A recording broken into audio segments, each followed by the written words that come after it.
Merong mga landas na matatapang lang ang kayang dumaan. Ito ang iilan sa mga pinakadelikadong kalsada sa mundo. Atlantic Road, Norway.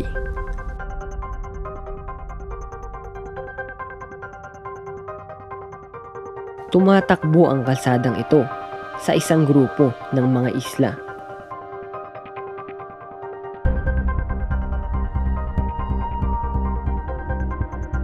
Napakaganda ng mga views dito.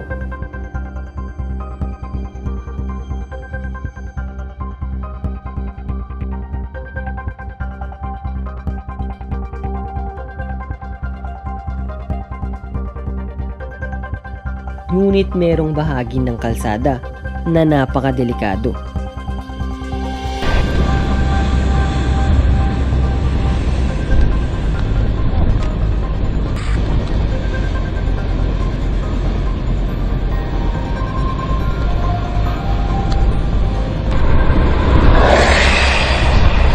Pag bumabagyo, ang ibang parte ng mga daan ay tinatamaan ng hangin at tubig na maaaring magresulta sa pagbabaha nito.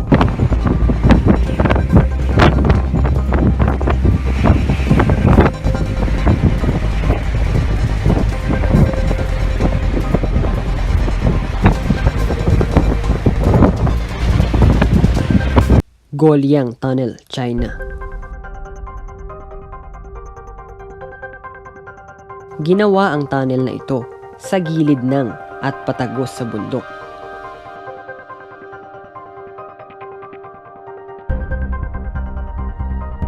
Nagbibigay ito ng daan para makapasok at makalabas sa Golyang Village na matatagpuan sa taas ng bundok.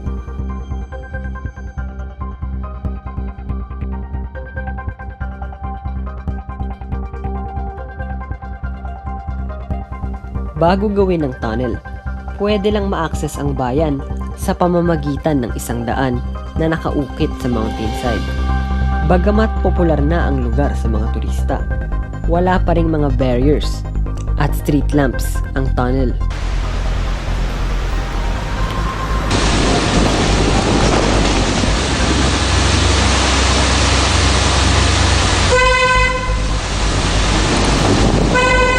Binansagan itong the road that does not tolerate mistakes dahil sa pagkadelikado nito. Ang isa pang nakakamanghang bagay tungkol sa tunnel ay ginawa ito gamit lamang ang mga hammer at chisels.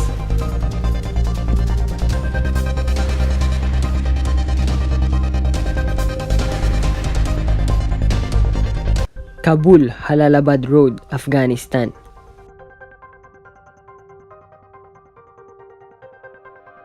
Sa sobrang dami, hindi na mabilang ng mga locals kung gaano karami na ang namamatay sa kalsadang ito. Sa sobrang sikip ng highway, halos hindi na magkasya ang dalawang kotseng magkakasalubong. Ganun pa man, marami sa mga motorista dito ang hindi mapigilang mag-drive ng mabilis. Ang mga truck naman ay hirap akyatin ang mga matitirik na parte ng kalsada na minsan ay nagre-resulta sa pagbagsak nila. Dahil sa mga panganib dito, binansagan nilang the Valley of Death ang lugar.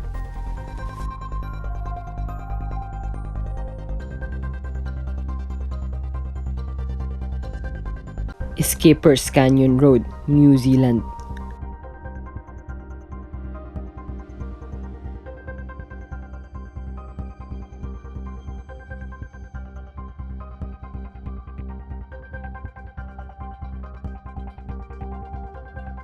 Sobrang delikado ng kalsadang ito na kailangan mo ng permit para lang payagan kang mag-drive dito.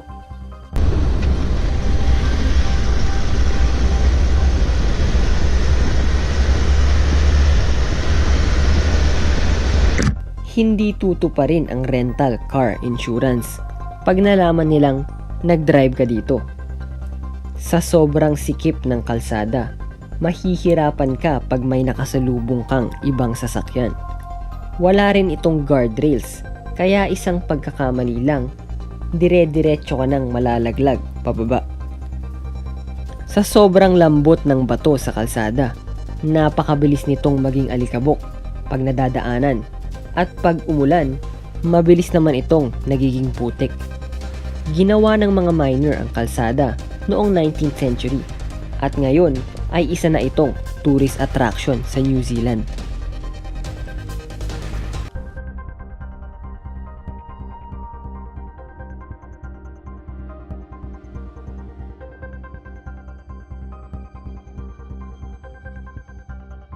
Dalton Highway, USA.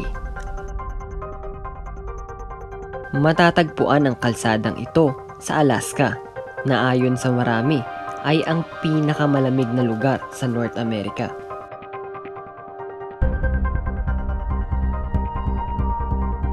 Karamihan sa kalsada ay hindi pa nasesementohan at gawa sa gravel. Kaya kahit maganda ang weather, nahihirapan pa rin ang mga driver na magmaneho dito.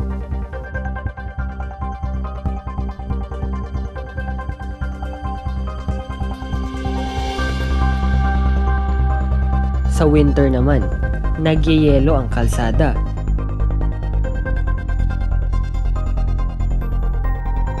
At dahil dito, ay nagiging sobrang madulas nito.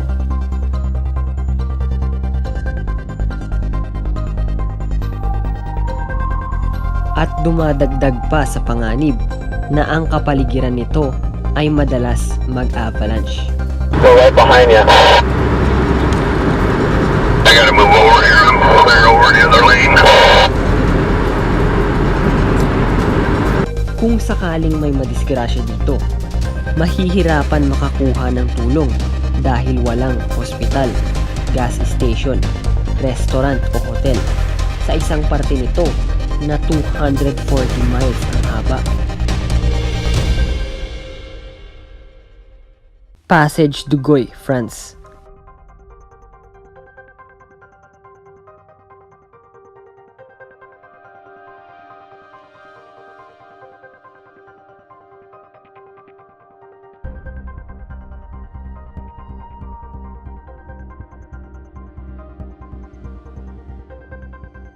Dalawang beses sa isang araw, binabaha ang kalsadang ito, kaya ilang oras lang pwede mag-drive sa daan bago ito isarado.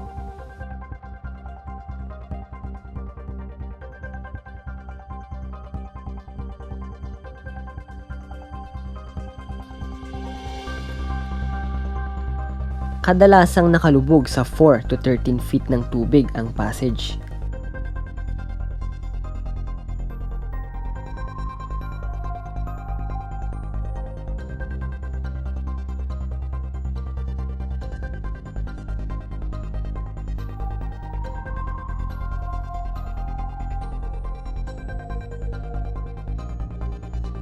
Napakadelikadong maabutan ng baha dito dahil sa haba ng kalsada.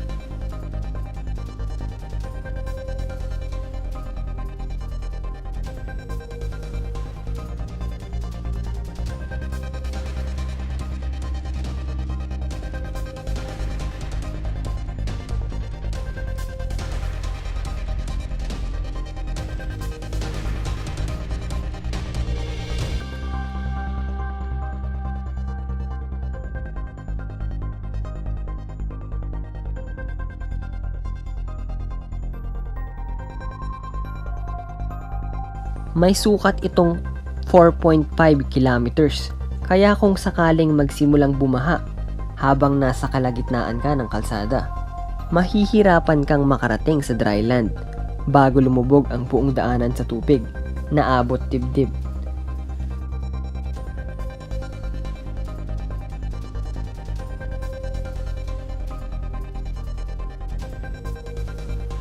May mga elevated rescue towers na tinayo sa gilid ng kalsada.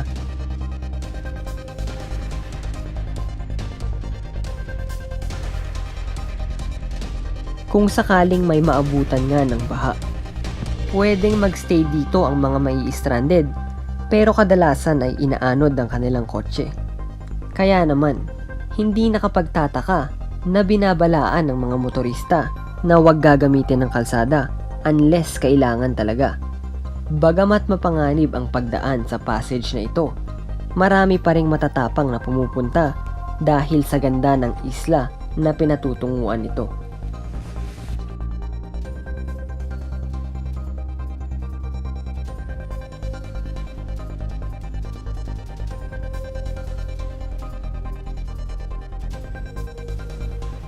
Zojila, India.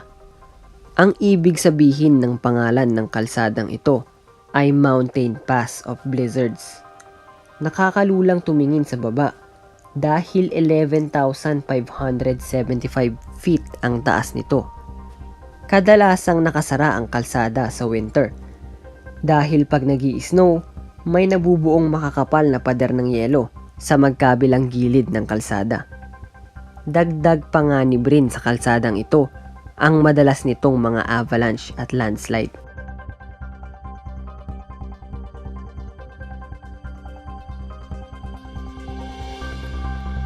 North Yungas Road, Bolivia. Maraming nagsasabi na ang kalsadang ito ang pinakadelikado sa buong mundo.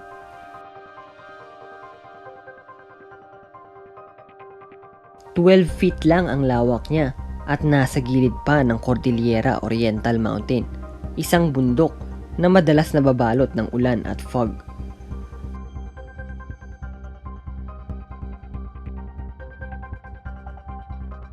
Marami pang mga parte ng kalsada ay hindi pa nasesementohan at walang guardrails.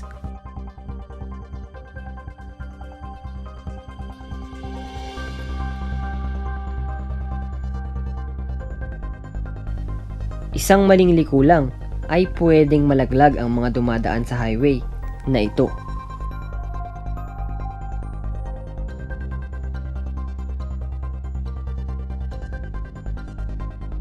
Dahil sobrang mapanganib dumaan dito, binansagang death road ang kalsada.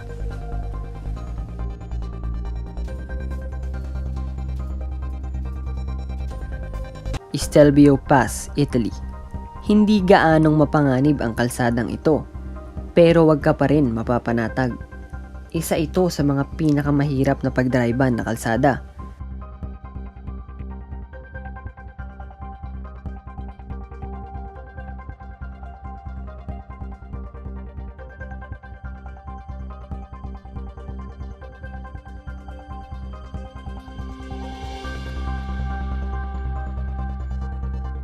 Dahil sa 48 nitong biglang liko.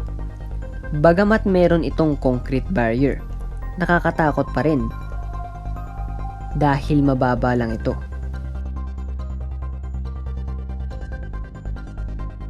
Kahit na mukhang delikado ang kalsada, madalas magkaroon ng racing contest dito.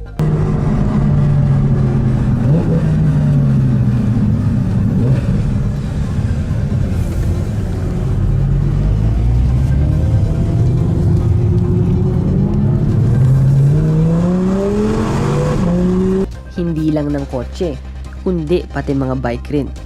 Sumikat ito sa buong mundo noong 2008 nang bansagan itong greatest driving road in the world ng Top Gear.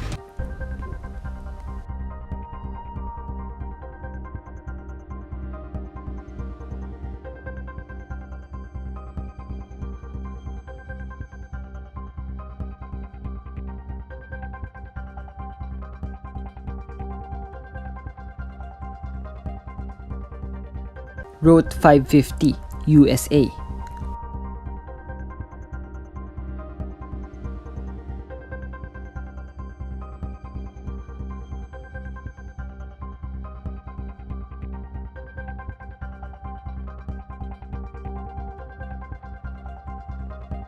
Dumadaan ang kalsadang ito sa 3 mountain passes na maraming matitirik na bangin at sharp turns. Wala itong guardrails, kaya nakakatakot talaga mag-drive sa kalsadang ito.